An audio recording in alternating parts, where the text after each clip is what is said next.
Part 3. With that, Mike and I got excited again. With new vigor, we began cleaning up the mess caused by our now defunct first business. As we were cleaning, we made plans for how and when to talk to Mike's dad. The problem was that Mike's dad worked long hours and often did not come home until late. His father owned warehouses, a construction company, a chain of stores, and 3 restaurants. It was the restaurants that kept him out late. Mike caught the bus home after we had finished cleaning up. He was going to talk to his dad when he got home that night and ask him if he would teach us how to become rich. Mike promised to call as soon as he had talked to his dad, even if it was late. The phone rang at 8:30 p.m. "Okay," I said. "Next Saturday."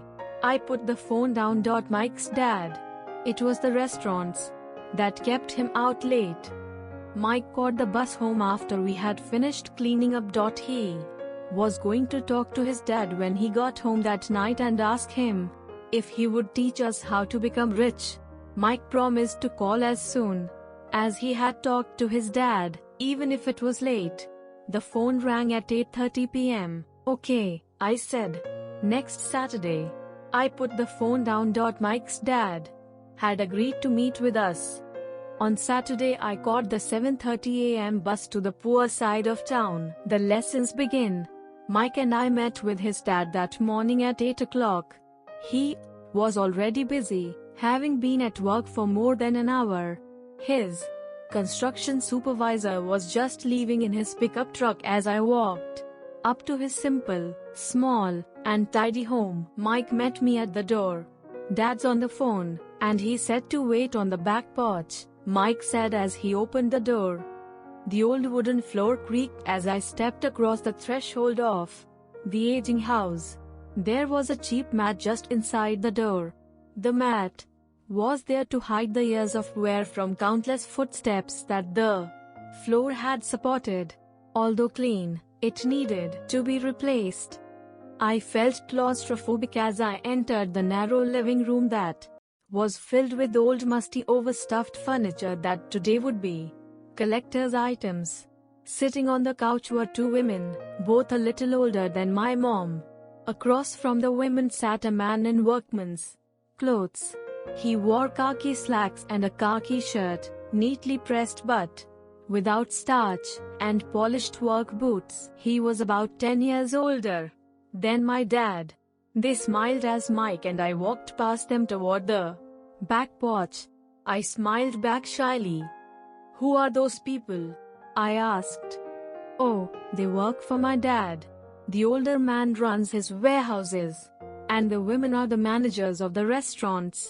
And as you arrived, you saw the construction supervisor who is working on a road project about 50 miles from here. His other supervisor, who is building a track of houses, left before you got here.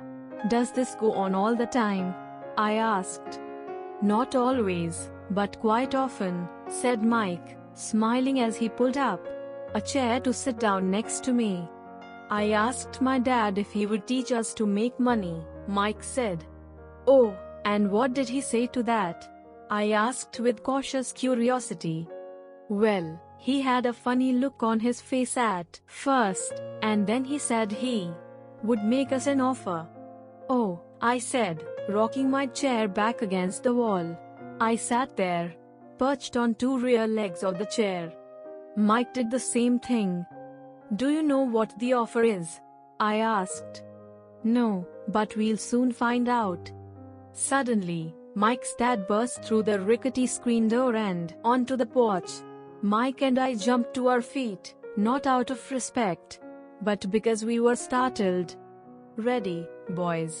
he asked as he pulled up a chair to sit down with us. We nodded our heads as we pulled our chairs away from the wall to sit in front of him. He was a big man, about 6 feet tall and 200 pounds. My dad was taller, about the same weight, and 5 years older than Mike's dad. They sort of looked alike, though not of the same ethnic makeup.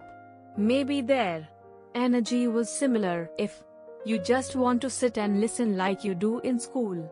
That's my offer. Take it or leave it. Ah, may I ask a question first? I asked. No. Take it or leave it. I've got too much work to do to waste my time. If you can't make up your mind decisively, then you'll never learn to make money anyway. Opportunities come and go. Being able to know when to make quick decisions is an important skill. You have the opportunity that you asked for. School is beginning, or it's over in 10 seconds, Mike's dad said with a teasing smile. Take it, I said. Take it, said Mike. Good, said Mike's dad. Mrs. Martin will be by in 10 minutes. After I'm through with her, you'll ride with her to my superette and you can begin working. I'll pay you 10 cents an hour, and you'll work 3 hours every Saturday. But I have a softball game today, I said. Mike's dad lowered his voice to a stern tone. Take it, or leave it, he said. I'll take it, I replied. Choose subscribe our channel. Thank you.